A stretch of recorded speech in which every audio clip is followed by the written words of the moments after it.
2026년도 새해를 맞이했습니다.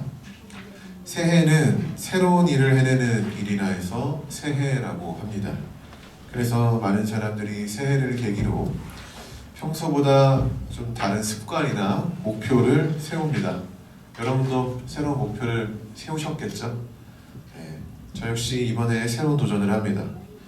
한 교회를 담임하는 목사로서 더 배우고 준비하는 마음으로 저는 실천신학 PhD 박사과정에 이제 입학하게 되었습니다. 제가 2년 전에 THM 석사과정에 들어갈 때 두려움과 설렘이라는 어떤 마음이 공존했는데 이번에도 비슷한 마음을 가지고 있습니다. 어떤 배움과 만남이 있을지 그러면서도 내가 과연 이 과정을 해낼 수 있을지에 대한 양가 감정이 교차합니다. 여러분도 새해를 맞이해 각자 계획한 새로운 일들이 있을 것입니다. 항상 새로운 일에는 설렘과 두려움이 공존하는데 그 모든 과정 가운데 하나님의 기쁨이 있기를 기도하며 나아갑시다. 할렐루야. 아멘. 모두 12월 31일에 말씀을 받았을 겁니다. 오늘 본문은 제가 그때 받은 말씀입니다. 그리고 이 말씀은 2026년 새해 복음 안에 새 교회가 나아가는 지표로 삼을 겁니다. 그럼 이 말씀에 어떤 의미와 뜻이 담겨 있는지를 살펴보면서 우리 2026년도를 주님 안에서 아름답게 세워가기를 소망합니다. 본문 말씀 짧으니까 한 번 더 읽어볼까요? 합독하겠습니다. 시작. 이 모든 것 위에 사랑을 더하라. 이는 온전하게 매는 띠니라. 아멘. 자, 오늘 말씀은 이 모든 것 위에 사랑을 더하라고 합니다. 자, 그렇다면 여기서 말하는 이 모든 것은 무엇일까요? 우리가 그 의미를 파악하기 위해서는 이게 어떤 맥락 가운데 나온 말씀인지, 누가 봐도 어떤 맥락 가운데 결론적인 한 줄 같잖아요. 그럼 그것을 봐야 합니다. 바로 앞선 12, 13절을 보면은 이렇게 나옵니다. 함께 봅시다.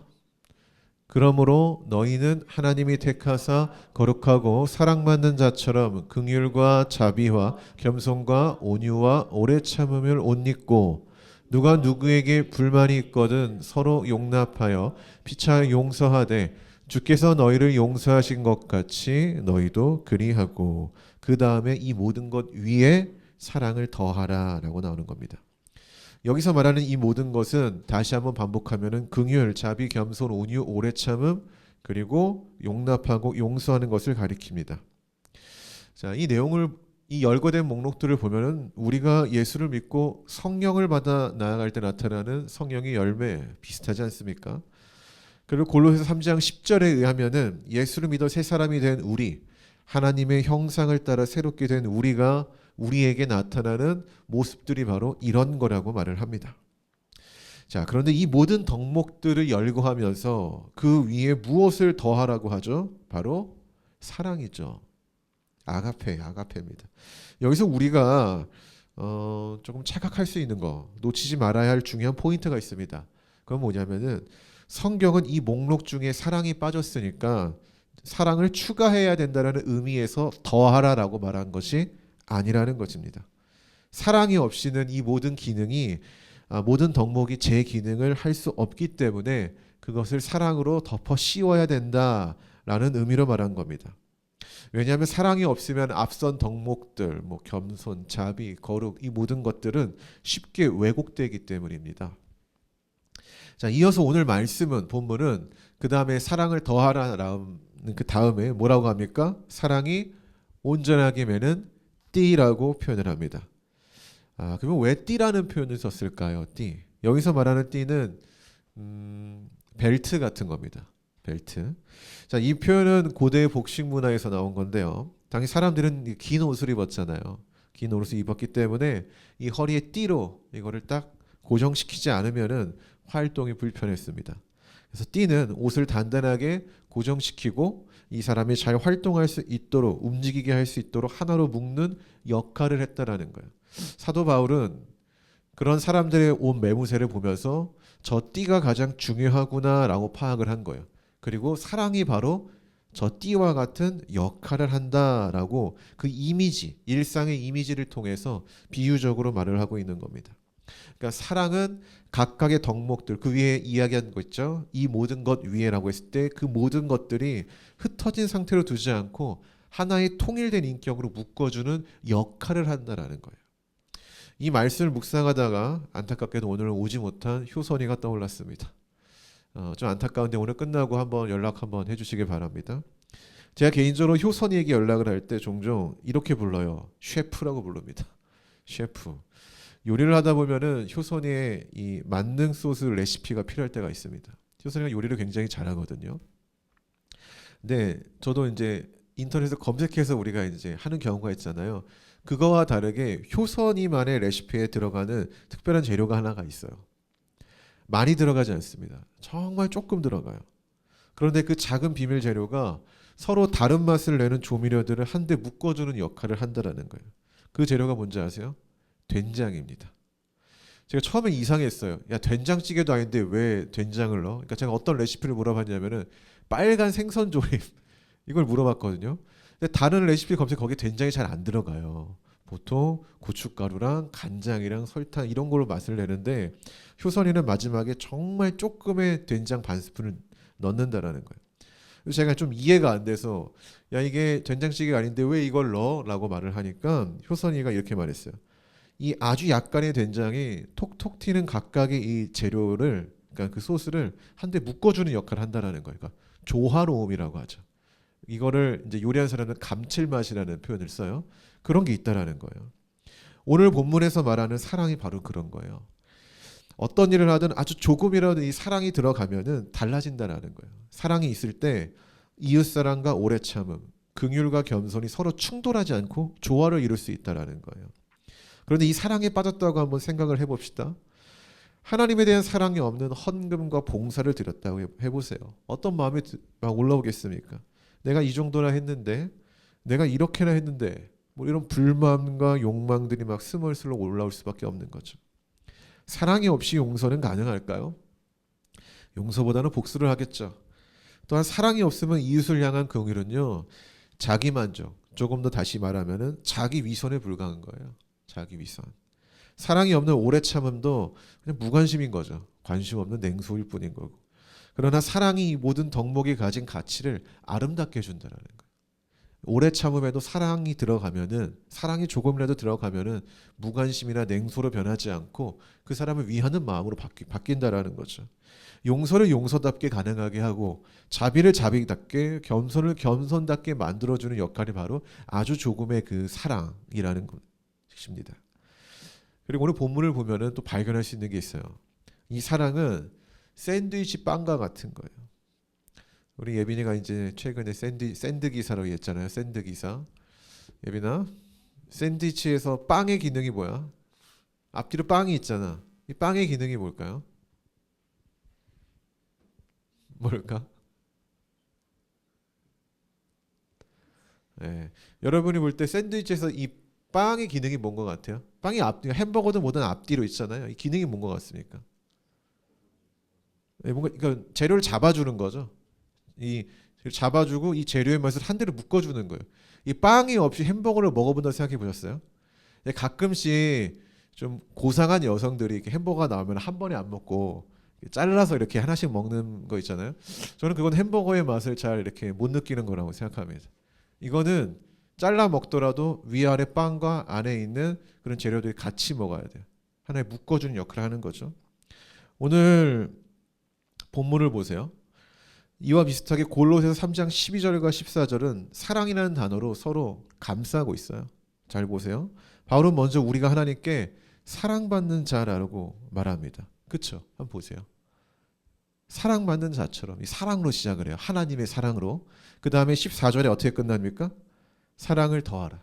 다시 그 사랑으로 감싸 안으라는 거예요. 그 모든 것 가운데. 이처럼 골로새서는 사랑이라는 단어를 서로 이렇게 감싸며 하나의 구조를 이루고 있다는 거 바울은. 즉 모든 것의 시작도 사랑이고 그 끝도 사랑으로 해야 된다는 거죠. 그럼 오늘 바울이 골로새 교회에 이 사랑을 강조한 이유는 무엇일까요? 그건 서로를 이렇게 내가 이 사람을 바라볼 때, 이 사람의 나를 바라볼 때 서로 다른 기준으로 보기 때문에 그런 거예요. 어떤 기준이냐면은 경건이라는 기준으로 내가 이 사람을 판단할 수 있잖아요. 내가 어떤 사람을 볼 때 경건이 기준이야. 근데 저 사람은 또 다른 사람을 볼 때는 어떤 뭐 자비나 이런 거에 또 기준이에요. 또 어떤 사람은 또 누군가를 볼 때는 지식이 기준일 수도 있고, 또 어떤 사람이 누군가를 볼 때는 영적 체험이 기준일 수도 있어요. 각자 다르잖아요. 이러한 어떤 기준의 다름이 이 골로새 교회에 있었다라는 거죠. 근데 바울은 이 모든 것을 부정하지는 않아요. 각각 다 옳은 거다라고 말을 해요. 지식도 있어야 되고요, 자비도 있어야 되고, 영적 체험도 있어야 되고, 모든 것을 다 인정한다라는 거예요. 하나님 안에서 필요한 거라고 말을 하는 거죠. 다만 그 모든 것은 사랑이라는 이 테두리 안에 존재했을 때 그게 아름답다라고 말을 하는 거예요.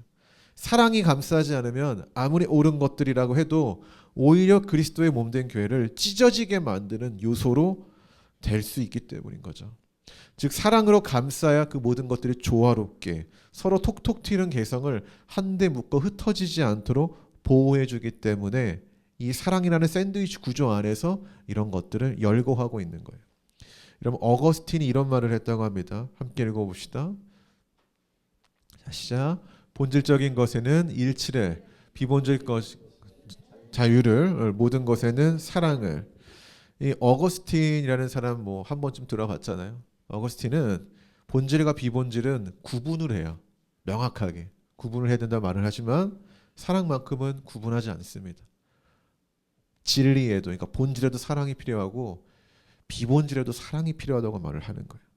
왜냐하면 사랑이 없는 본질은 사람을 살리는 진리가 아니라 사람을 베는 칼이 될 수 있기 때문입니다. 여러분 교회사에 보면은 도나투스파라고 나옵니다. 혹시 알고 계십니까? 도나투스파는 이런 주장을 한 사람들이에요. 교회는 거룩한 사람들만 있어야 된다고 주장한 초기 교회 운동입니다. 한 3세기 말에서 4세기 초에 기독교 박해를 많이 받았잖아요. 그렇죠? 그런 다음에 이제 자유가 주어졌는데 이 박해를 받을 때 많은 그리스도인들이 고문을 받으면서 죽임을 당했습니다. 이때 일부 성직자들과 이 성도들은 협박을 당했죠. 기독교 신앙을 버리고 황제를 숭배해라. 그래서 황제 숭배 문서에 사인을 하거나 뭐 이렇게 신앙을 부인하는 사람들이 생겨나기 시작했어요. 왜? 목숨이 위태로우니까. 근데 이 교회는 그런 사람들 그때 배교자라고 불렀죠. 근데 문제는 이 박해가 끝나고 나서예요. 박해 때 믿음을 지키지 못한 사람이 이제 자유가 주어졌잖아요. 다시 교회로 돌아와서 뭐 성찬을 한다든지 성례를 한다든지 이게 과연 은혜가 있을까? 유효할까?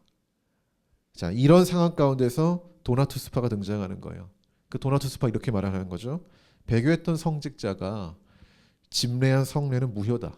왜? 교회는 순결해야 하고 거룩하지 않는 사람을 통해서 은혜는 전달될 수 없다라고 주장한 게 바로 이 사람들이에요. 이 말 자체만 놓고 보면은 교회의 거룩함을 지키자는 말이었고 매우 성경적으로 좀 들리는 주장이기도 합니다.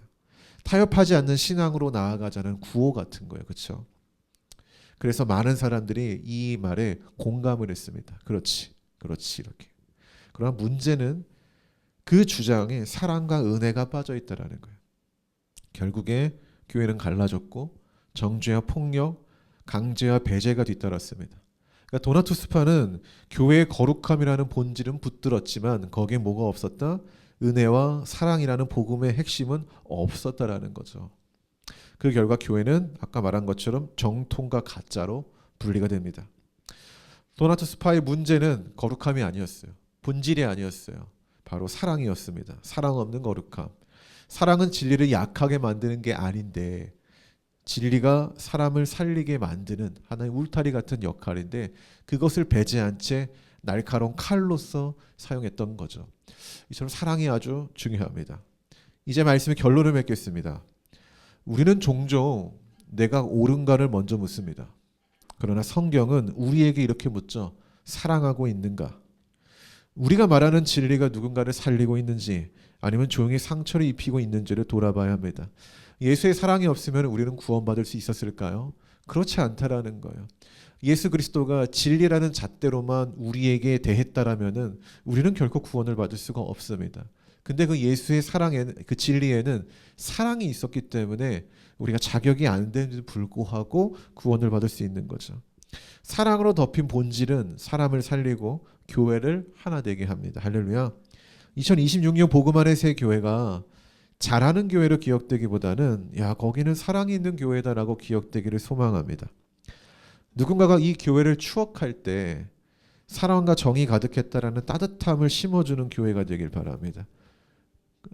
반대로 누군가가 우리 교회를 생각했는데 거기는 진짜 악의 소굴이다 이렇게 기억되는 교회가 아니길 바래요. 누군가가 우리 교회를 생각했을 때 진리든 본질이든 비본질이든 거기는 다 사랑 안에서 나아가려고 한다라는 마음이 있는 교회가 됐으면 좋겠습니다. 그 예수의 사랑이 우리 공동체를 묶는 띠가 되어 흩어지지 않게 붙들어 주시기를 주님의 이름으로 축복합니다. 기도하겠습니다.